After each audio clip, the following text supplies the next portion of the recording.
ሰላም ሰላም ጤና ይስጥልን ውድና የተከበራችሁ የዩቲዩብ ቤተሰቦቼ እንዴት ናችሁ? ሰላም ናችሁልኝ ወይ? እኔ ያለሁላችሁ እግዚአብሔር ይመስገን እጅግ በጣም ደህና ነኝ።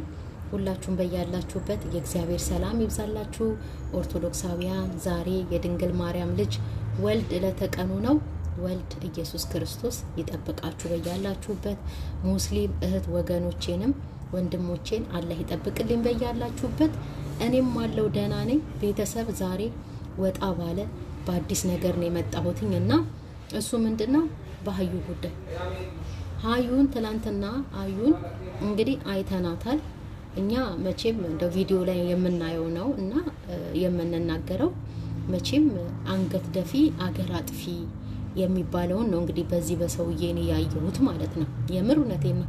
ይችን የመሰለች ልጅ ይች ሩሩ የሆነች ልጅ ጌታን ለስንት ሰው ዋጋ የከፈለች ማርያምን እንግዲህ እንደምናየው መልካም ስራ ስትሰራ ነው የምናያትና እቤቷን በደንብ የያዘች ታታሪ፣ በእውነት ምንም የማይጎላት መልክ፣ ጸባይ፣ የዋህነት አሟልቶ የሰጣት ጥሩ ልጅ ናት አዩ። እንዳየናት እንደተመለከትናት እንግዲህ ሰው የሚናገረው ባየው ልክ ነው አይደል ቤተሰብ? ስለዚህ ባየናት ልክ እንናገራለን ስለ አዩ ማለት ነው። ግን ለካ አንገት ደፊ አገር አጥፊ ባሏ በቤት ውስጥ ሲረብሻት ነው የሚውለው። ቪዲዮ ላይ ሲመጣ ምናምን ሁላችንም እንደምናየው እንግዲህ ቤተሰብ መልካም ሰው አንደበቱን አለሳልሶ ምናምን ነገር ነው የምናየው። ለካ ውስጡ በእውነት የእውነት እንደው ሰው በወፈር አይደለም ቤተሰብ፣ ሰው በቀላ አይደለም፣ ሰው ፊቱ ላይ በሚታየው ደስታ አይደለም። ለካ የውስጥን በጣም በውስጣቸው ተብሰልስለው የሚኖሩ በጣም ብዙ ብዙ ብዙ ሰዎች አሉ።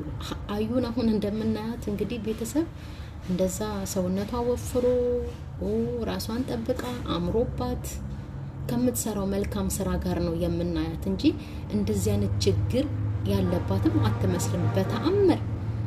ለካ በጣም ብዙ ችግር አለባት በቤቷ፣ ያው እንዳየነው ወታ እንደተናገረችው ማለት ነው።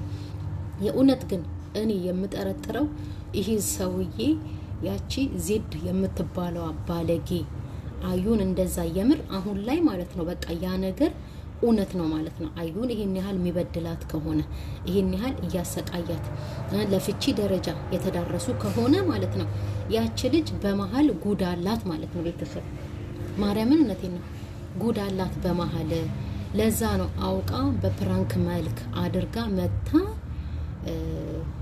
የሱ ልጅ እንደሆነ ያሳወቀችው። እኔ ትላንት አዩ በቃ ይሄ ችግሬ እንደዚህ እንደዚህ ነው፣ ከሱ ጋራ ተለያይተናል፣ ብቻዬን የምኖረው ብላ ስትናገር በቃ ቶሎ ብዬ እኔ ወደ ራሴ የመጣው ያቺ ልጅ ናት። ልጁን ይዛ መታ እንደዛ በቃ ክፉ ክፉ ቃል ስትናገራት የነበረው ለካ እውነት ነው። ምንም አይነት ውሸት የለም፣ እውነት ነው ስትናገር የነበረው ማለት ነው ቤተሰብ። እና በጣም ከባድ ነው ለካ አንገት ደፊ አገር አጥፊ የሚባለው እውነት ነው። ስለዚህ ቤተሰብዬ አዩ አሁን ስለወጣች ነው እኛም ስለምናቃት ነው ስለሷ የምንናገረው።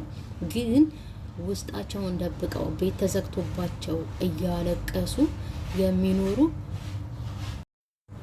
እና ቤተሰብዬ ብዙ በቤት ዘግተው በር ዘግተው የሚያለቅሱ በባሎቻቸው እየተጨቆኑ የሚኖሩ እንደዚህ ይፋ ያልወጡ በጣም ብዙ ሴቶች አሉ እና ለነሱም እግዚአብሔር ይድረስላቸው። ዋናው ነገር ግን ማንኛውም ሰው ቢሆን ማለት ነው እንደዚህ አይነት ጭቅጭቅ ሲኖር ከባል በባልና በሚስት መካከል ጭቅጭቅ ይኖራል፣ መጋጨት ይኖራል። ይሄ ምንም እንትን የማይታለፍ ነገር ነው። ምንም ማንም ተደላድሎ የሚኖር የለም። ግን አልፎ ተርፎ ጥፊ ከመጣ ቦክስ ከመጣ አልፎ ተርፎ ደግሞ ከቦክሱም ከጥፊውም ቅድሚያ ዛቻ ከመጣ ይሄ ሰው አያስፈልግም።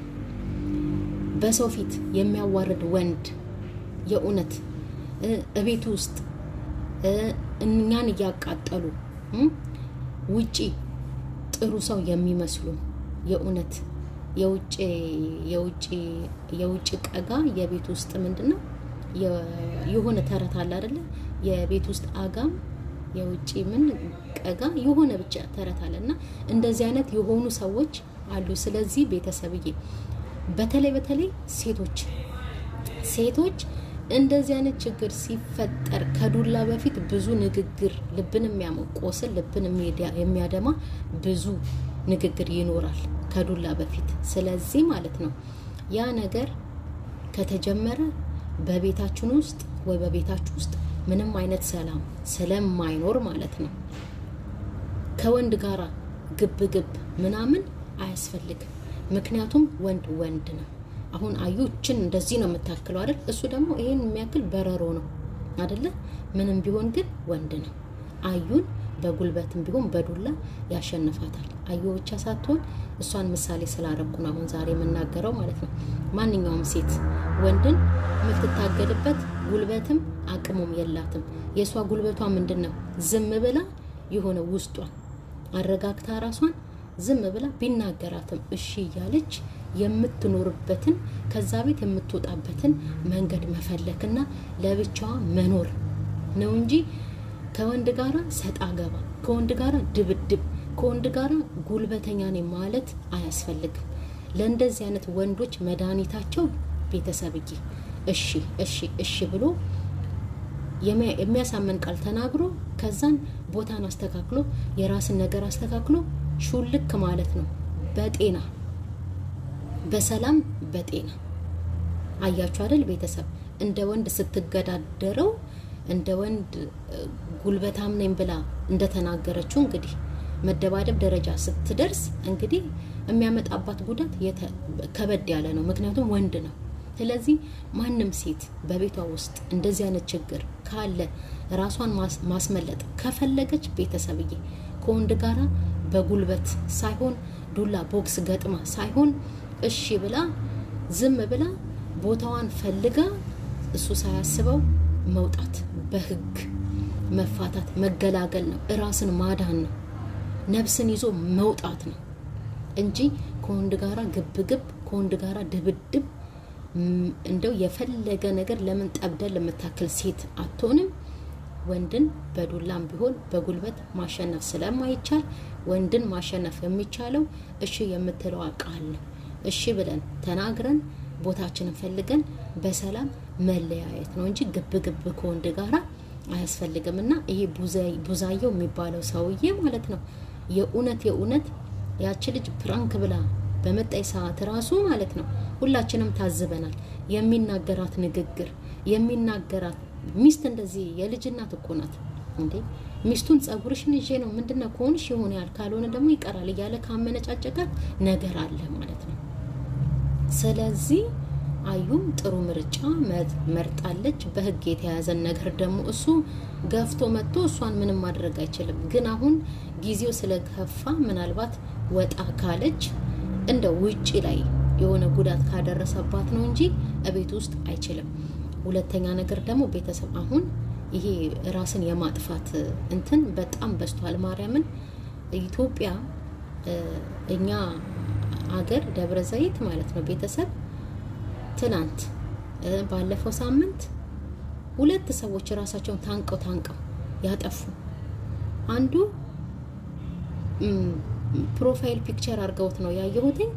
ማርያምን ኦልሞስት በቃ 21 22 አመት 23 አመት አፈር ለብላ ማርያምን ከዛ ያንሰው ሳይውና ምንድነው ብዬ ስጠይቅ ራሱን አጥፍቶ ነው ሰቅሎ ማለት ነው። በምን ጉዳይ ብዬ ስጠይቅ ምን ሆኖ ብዬ ስጠይቅ በጣም አሳዝነኝ ጌታ። በምን ጉዳይ ምን ሆኖ ብዬ ስጠይቅ አንደኛ እናትና አባቱ ተለያይተዋል። እናትየዋ ሻሻማኔ ሄዳ አግብታለች። አባቱም እዛው ጎረቤት አካባቢ ሆኖ ለብቻው ነው የሚኖረው። ልጁም ለብቻው ነው የሚኖረው። አባቱም የራሱ ህይወት አለ እና ይሄ ልጅ የሆነ ድርጅት ውስጥ ተቀጥሮ ስራ እየሰራ ነበር አሉ።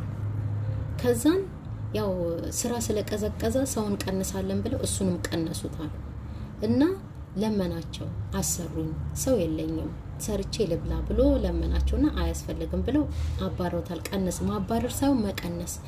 ከዛን እናትየዋን ልምጣ አንቺ ጋር ከስራ ወጥቻለሁ ብሎ ሲላት እንዳትደርስብኝ እናት ጨካኙ እንዳትደርስብኝ ትለዋለች። እሺ ይልና ዝም ብሎ ይቀመጣል ልጁ። ማታ ጎረቤት ከአባቱም ጋር ተገናኝቷል አሉ። ጎረቤትም ቁጭ ብሎ አምሽቶ ነው ወደ ቤቱ የገባው አሉ። ጠዋት ሲታይ ቤተሰብ ያንን የመሰለ ልጅ ራሱን አንጠልጥሎ ነው የተገኘው። እና ዘመኑ በዚህን ያህል የከፋ ዘመን ነው ቤተሰብዬ። ትላንትና ደግሞ የሰማሁት እዛ ከኛ ሰፈር በታች ነው። ልጁን ብዙም እኔ አላስታውሰውም። ትልቅ ሰው ነው ያው ጎልማሳ ነገር ነው እንደው ትዝ ሲለኝ ማለት ነውና እሱ ራሱን አንቆ የሞተው ማለት ነውና ዘመኑ እንኳን ሰው ገሉን ይቅርና ቤተሰብዬ እንዲሁም ሰይጣን በል የሚልበት ዘመን ነውና መጠንቀቅ ያስፈልጋል ቤተሰብዬ። የእውነቴን ነው በጣም መጠንቀቅና የቡዜ ነገር በጣም ገርሞኛል። ለካ ላዩ አለስልሶ ውስጡ መርዝ እባብ ነው ቤተሰብዬና አዩ መልካም ልጅ ናት። እግዚአብሔር ያግዛት። በሰላም ተፋታ መኖር ይቻላል። እና ዋናው ነገር መልእክቴ ቤተሰብ ምንድነው? ማንኛውም ሴት ብትሆን ከወንድ ጋራ ግብ ዱላ ቦክስ ምናምን እንዳትገጥም። እሺ ብላ ነገሮቿን አስተካክላ ፍትልክ ብላ ወደምትሄድበት ትሂድ በህግ ማለት ነው እንጂ ከቤት በሰላም ትውጣ ጤናዋን ይዛ ህይወቷን ነፍሷን ይዛ እንጂ ከወንድ ጋራ ግብ እንዳትገጥሙ።